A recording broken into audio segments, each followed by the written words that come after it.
Welcome to GS Online Education. This is Devendra sir, Senior Faculty. Supreme court సంచలనమైన తీర్పును ప్రకటించిందండి.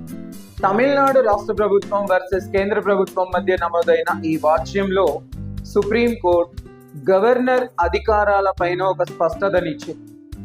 ప్రజల చేత ఎన్నికైన ప్రభుత్వం ఒక బిల్లును మొదటిసారి ఆమోదించి పంపితే దాన్ని ఆమోదించడం, తిరస్కరించడం, పునఃపరిశీలనకు వెనక్కి పంపడం లేదా రాష్ట్రపతి పరిశీలనకు పంపడం వంటి నిర్ణయాధికారం గవర్నర్ పరిధిలో ఉంటుంది మొదటిసారి. కానీ అదే బిల్లు శాసనసభ రెండవసారి ఆమోదించి పంపితే 3 నెలల లోపు ఖచ్చితంగా దాన్ని ఆమోదించి తీరాల్సిందే.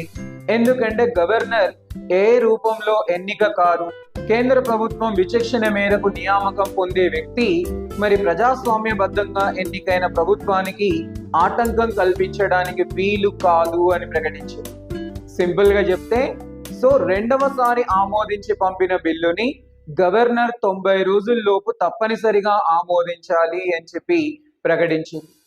Thank you. Please subscribe our channel and support me.